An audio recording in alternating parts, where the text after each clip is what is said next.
शिक्षक साथियों, आपका एक बार फिर से स्वागत है टोटल नॉलेज एजुकेशन चैनल पर।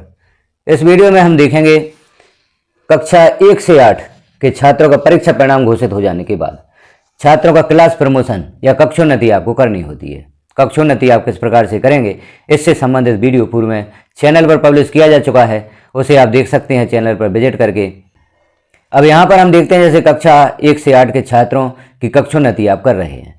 कक्षोन्नति करने में आपसे कुछ गलतियां हो जाती हैं। कौन कौन सी गलतियां होती हैं, उनका समाधान क्या होगा, उस जानकारी को हम देखेंगे। जैसे यहाँ पर आप देखें, कक्षा 1 से 4 या 6 से 7 के छात्रों की कक्षोन्नति आप कर रहे हैं, क्लास प्रमोशन आप कर रहे हैं। अपीयर्ड इन एग्ज़ाम में आपने एस सेलेक्ट किया या नो सेलेक्ट किया। छात्र परीक्षा में उपस्थित हुआ है तो यहाँ पर आपको एस सेलेक्ट करना है और स्कूल स्टेटस का विशेष रूप से आपको यहाँ पर चयन करना है। हमसे गलती होती है, छात्र परीक्षा में अनुत्तीर्ण हो गया है और हमने यहाँ पर छात्र की कक्षोन्नति कर दी। तो चूँकि यहाँ पर हमें पूर्व में ही ध्यान रखना है, जो छात्र परीक्षा में उपस्थित हैं उन छात्रों के लिए अभी आप चेक बॉक्स सिलेक्ट कर दें। जो छात्र परीक्षा में उपस्थित हैं और परीक्षा में उत्तीर्ण हो गए हैं, कोई भी कक्षा हो 1 से 4 या 6 और 7। अपीयर्ड इन एग्जाम में एस सेलेक्ट होगा क्योंकि यह छात्र परीक्षा में उपस्थित हुआ है। अब यहाँ हम देखते हैं, यदि आपसे गलती से आपको सेम सेलेक्ट करना था स्कूल स्टेटस में, वो अदर सेलेक्ट हो जाता है और जानकारी को आप सेव कर देते हैं। यहाँ पर विद्यालय का डाइस कोड भी आप लिख देते हैं, तो यह छात्र आपके विद्यालय से बाहर हो जाता है और जबकि यहाँ पर आपको सेम सेलेक्ट करना था। इस स्थिति में आप क्या करेंगे? छात्र को आप अपने विद्यालय से बाहर करना नहीं चाहते थे, लेकिन भूलवश आपने यहाँ पर अदर सेलेक्ट कर दिया, छात्र आपके विद्यालय से बाहर हो गया।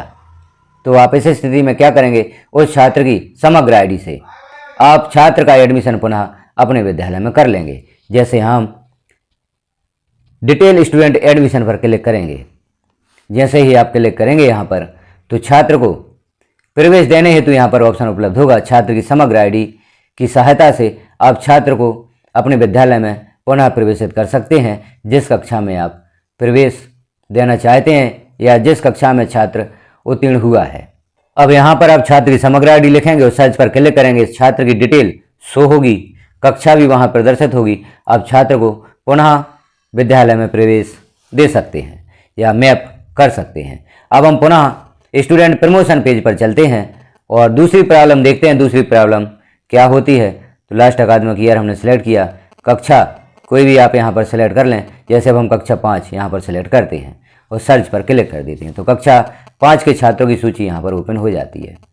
अब आपके विद्यालय की अंतिम कक्षा 5 है। इस छात्र को आपको अदर सेलेक्ट करना था। जैसे हमने चेक बॉक्स सिलेक्ट किया, इन छात्रों को आपको अपने विद्यालय से बाहर करना है। यहाँ अपीयर्ड इन एग्जाम में एस सेलेक्ट किया और स्कूल स्टेटस में आपने सेम यहाँ पर सिलेक्ट रहने दिया, जबकि यहाँ पर अदर सेलेक्ट करना था। तो इस स्थिति में क्या होगा? यह छात्र अगली कक्षा में कक्षोन्नत हो जाएगा, लेकिन आपके विद्यालय, चूंकि आपने यहाँ पर सेम सेलेक्ट किया है, तो यह ना तो आपकी कक्षा 6वीं में शो हो सकता है क्योंकि आपके विद्यालय की अंतिम कक्षा 5 है, और ना ही यह कक्षा 5 में शो होगा। तो इस छात्र को आप टीसी प्रदान कर देंगे। यदि छात्र के स्कूल स्टेटस में आपको अदर सेलेक्ट करना था, आपके विद्यालय के अंतिम कक्षा 5 या 8 थी, अदर सेलेक्ट करना था, उस विद्यालय का डाइस कोड भी आपको यहाँ पर लिखना था, लेकिन आपने भूलवश सेम सेलेक्ट कर दिया। तो इस स्थिति में आप छात्र को आप अपने विद्यालय से बाहर कैसे करेंगे? तो लेफ्ट साइड में आप ऑप्शन देख रहे हैं, जनरेट ट्रांसफर सर्टिफिकेट। यहाँ जैसे छात्र की समग्र आईडी आप कॉपी कर लें और हम देखते हैं जनरेट ट्रांसफर सर्टिफिकेट पर क्लिक करते हैं, तो टीसी जिस पेज पर जनरेट होती है वह पेज यहाँ पर ओपन होता है। अकादमिक ईयर आपको यहाँ पर सिलेक्ट करना है। अब यहाँ पर आप सत्र 2025-26 सिलेक्ट करें और समग्र आईडी यहाँ पर छात्र की लिख दें और सर्च पर आप क्लिक करें। सर्च पर क्लिक करेंगे तो यहाँ पर छात्र की डिटेल शो होगी।